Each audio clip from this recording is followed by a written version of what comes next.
everyone, this is One Gorgeous Godzilla, and I am back as per usual for my week 9 post-operative vertical sleeve gastrectomy update.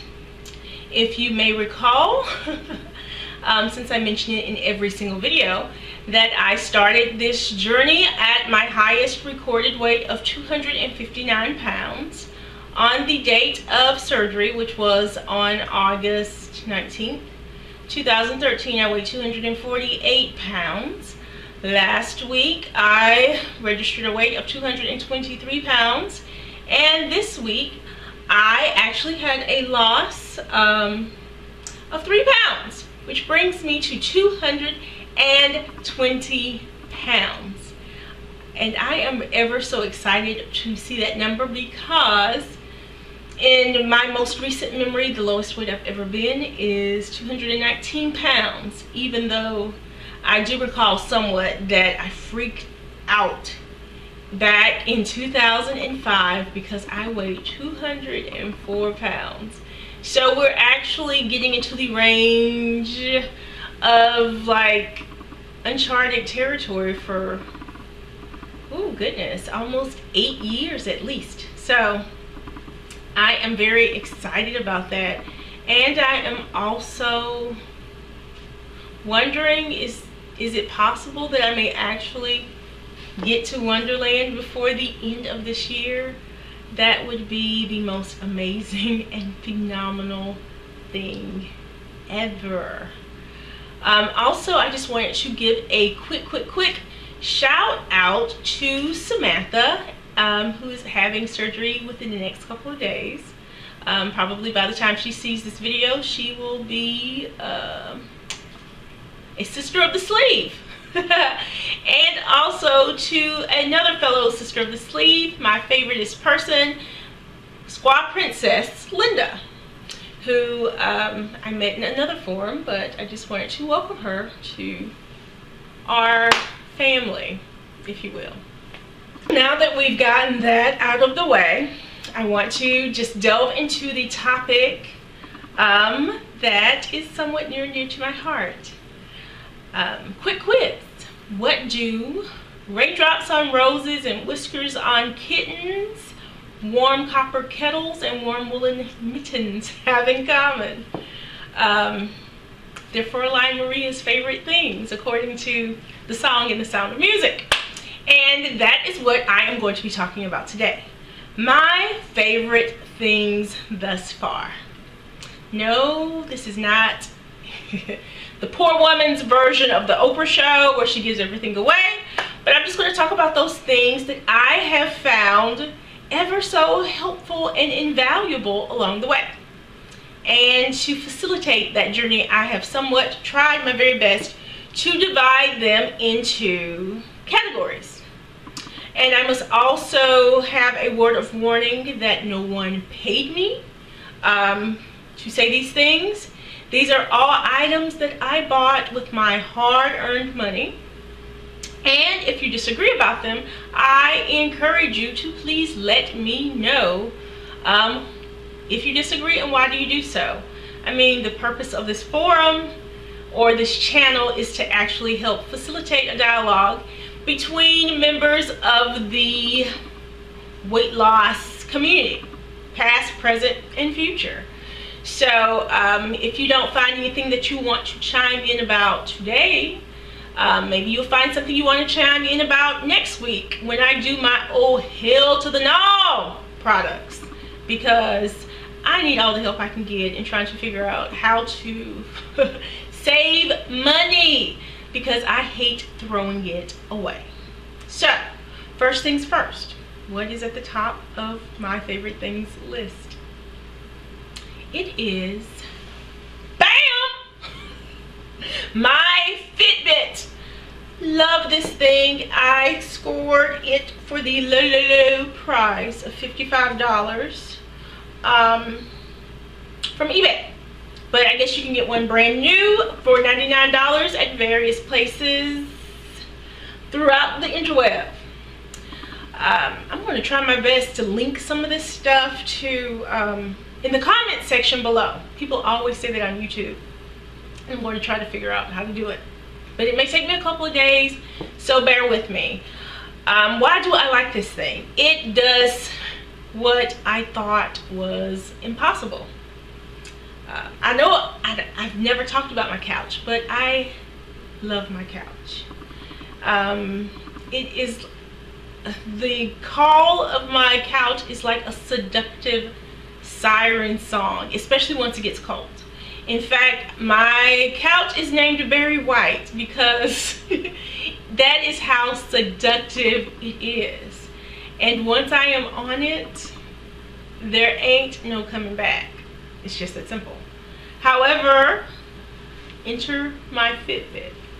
It makes me get up. In fact, last night, in the interest of competition, of course, I got up and started walking in place and did so for 10 minutes because I wanted to complete my step goal for the day.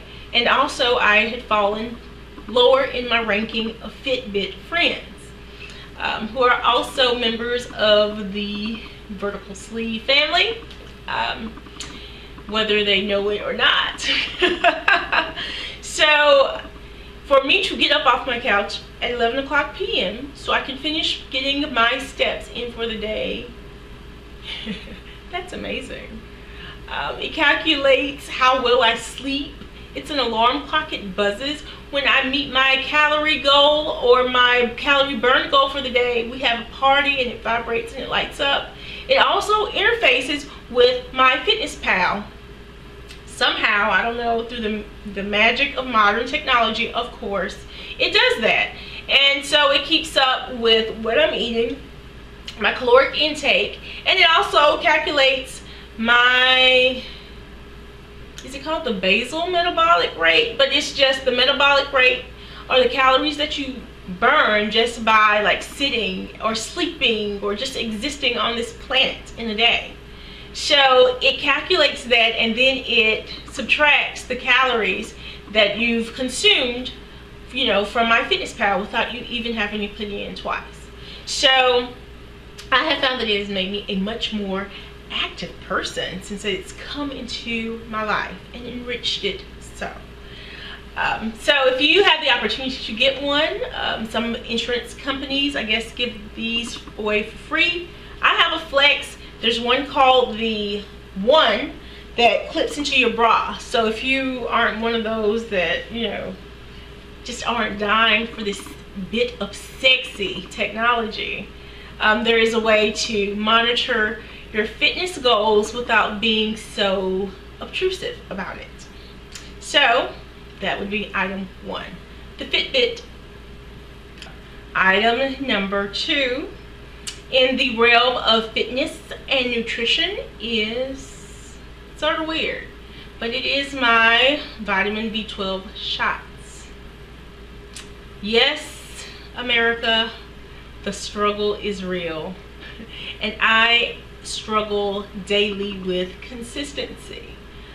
It's very easy for me to take my vitamin in the morning, my multivitamin, but that calcium citrate, that may or may not happen later on in the afternoon. Add to that, we as people who've had weight loss surgery usually suffer from a vitamin B12 deficiency, which means we have to take it. And I already suck at consistency when it comes to the calcium. So I thank God every month that I can take my vitamin B12 shot and at least get that one out of the way. I found out about these during our nutrition classes before the surgery, and they said that that would be an option. You could also take it as a under the tongue drop. There may be tablets that you can take as well. But me being me, I thought I was, you know, so hip to the injection game because I take weekly allergy shots anyway. So I was like, how hard could that be? I take 2 shots every week as it is. Well, I'm gonna show you. I don't know if you can even see this. This, my friends, is the needle for my allergy shots. I have to take 2 of those every single week. In comparison, mind you, can you see that? I don't even know. I'm going to try. That, my friends, is the needle of my vitamin B12 shot. Quite the difference, wouldn't you say? Add to that, my instructions from the nurse as I was in the hospital said to take it in my leg, in the muscle of my leg. And I was like, ma'am, I don't think I have muscles in my leg. How am I going to find muscles in these ham hocks that I call thighs? And she gave me a wonderful fail-proof way to administer these B12 shots, and I'm so grateful for that. In fact, I'm so grateful that I'm going to make a separate video to people who are not squeamish or who need help in figuring out where exactly is muscle in my leg. Next category is going to be protein sources. Some of these I like. No, all of these I like. That's why they're on the list of old favorite things. First one being Premier Protein. Chocolate specifically. I do not like shakes. I do not like milky shakes. I don't like chocolate milky shakes that much, and I certainly hate vanilla.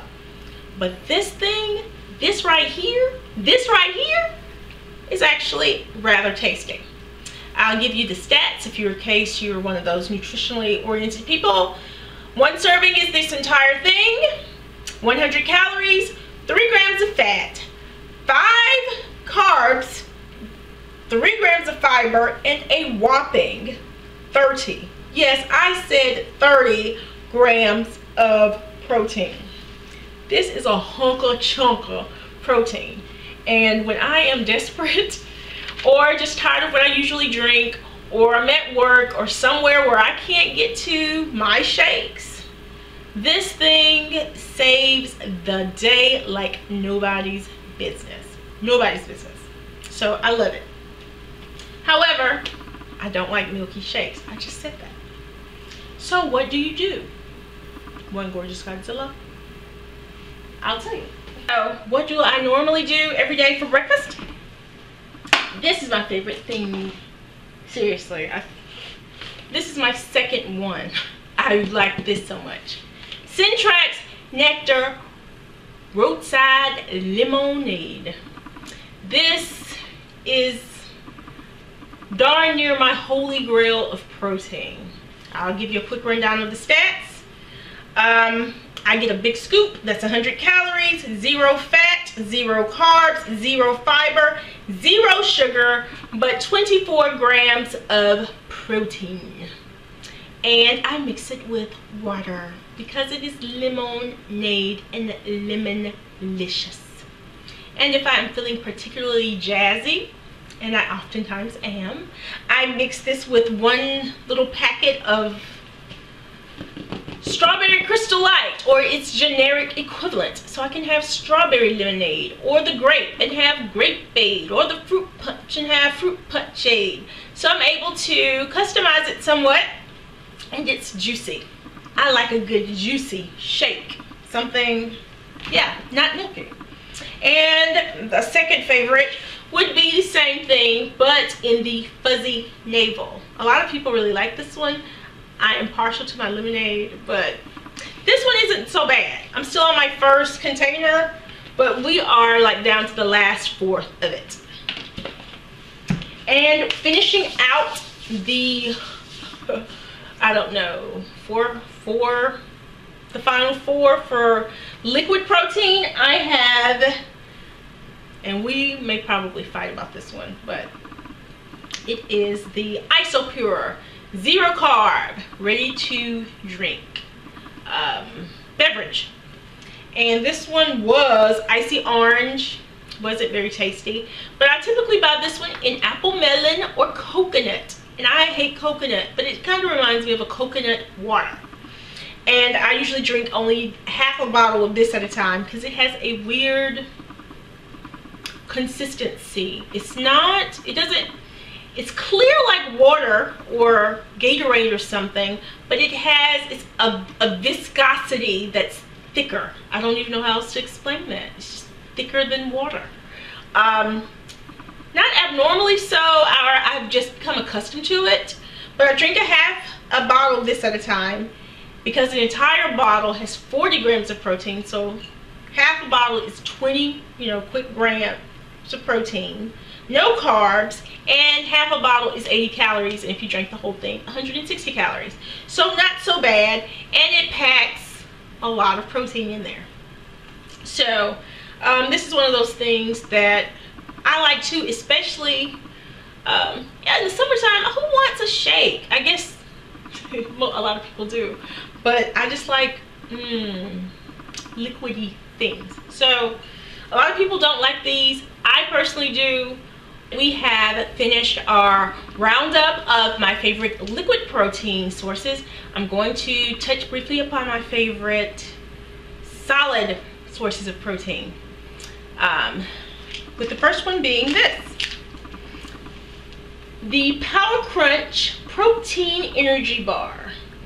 This one, it comes in a number of varieties, but this one is the Wild Berry Cream.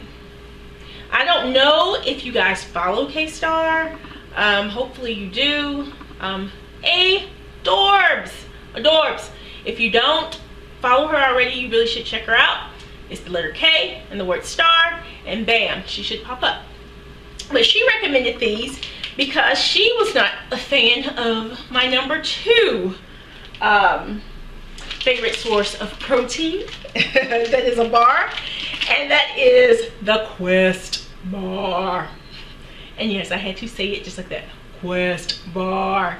I like these things so much. I buy them by the case. Sad but true. And they come in a number of flavors, but I tend to rotate between banana nut, white chocolate raspberry, apple pie, chocolate chip cookie dough, and an occasional peanut butter and jelly. And I do mean like occasional, like once every month or so. But I rotate between these two. I really would like to go over the stats with you, but for the sake of brevity, I don't have time. Some people may contend that this one here has too much sugar. It has 5 grams of sugar, which I don't think is excessive, and 10 grams of carbs, but only 14 grams of protein. Whereas the Quest bar, I think is friendlier in that respect because it has 20 grams of protein, and it has more carbs, but it has a lot more fiber. So if you are a net carb person, it kind of, works itself out to like 9 net carbs or whatever. But I like them both so much. This one almost seems like a dessert or a treat of some sort. This one has a weird texture. It's chewy in the way that a bit o' honey or coconut long boy is. And I might be dating myself by referring to obscure candies. I don't know, but they are yumlicious to me, and that is the closest thing that I can think of to describe to you the weird chewy texture of these bars. But they taste so good. Even though they're chewy, it takes a minute to get used to that. And if you want something that's more like chewy in the way of a cookie is chewy, I would probably recommend the white chocolate raspberry, which is one of my favorites, but it's a little drier and not as rubbery, I suppose would be the proper term for what I'm trying to describe. So, rounding out my roundup of favorite things, we are going to conclude with the area of home and kitchen accessories. And the first thing being something that is so old school, it is damn near preschool, y'all. What? Yes, my lovely grown folks, I work hard, so I deserve it. silverware has now been replaced. Silverware and cookware, I guess is what it's called. Dinnerware, that's the right word. Dinnerware has been replaced with these. My dishes from the toddler section of IKEA. I'm still having a hard time eyeballing portion sizes, and a lot of us have gone to those nutrition classes where it's like a cup is, or 3 ounces of meat is the size of your palm. A deck of of 2 dice is equals to 2 ounces of cheese, and all of this stuff. I can't eyeball something to save my life, and I still, even when I think I'm getting a little bit, I'm getting a lot. So these dishes help me so much with just keeping it under, you know, something that I can actually manage to eat in one sitting. Especially these plates when it's time for dinner. I use them like almost every single day. These little sad, pitiful bowls, not so much. Because cereal, I don't know what you would use this for, grits, cream of wheat or something, I guess. But the plate and the spoon, oh my goodness, I wore these things out after surgery because I would always scoop up too much, and then I'd end up hurting or having indigestion or something. So when I am home, these are like the only things I eat off of. They really are. They are. So that's that. The next thing is my hand blender and a stainless steel, let me tap it, stainless steel malt shake cup. I get so tired, or I did get so tired and frustrated with making shakes in a blender because you have to unassemble the blender and you have to clean it all the time, and I have never mastered the art of making shakes with the cup with those blender ball things in it.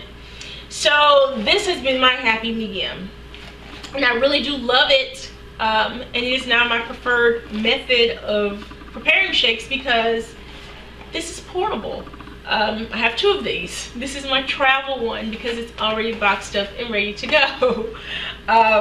Because I can just make my shakes, you know, zip, zip, zip, zip in there, pour it into the cup that I'm going to drive to work with, and rinse this out, put some water in it, zip, zip, zip. I rinse that off and I'm done. It's very little fuss and relatively minimal muss. And I got this from Amazon, stainless steel malt cup, and it's seamless, so you don't have to necessarily scour it out because there's really no nooks and crannies for things to get caught up in.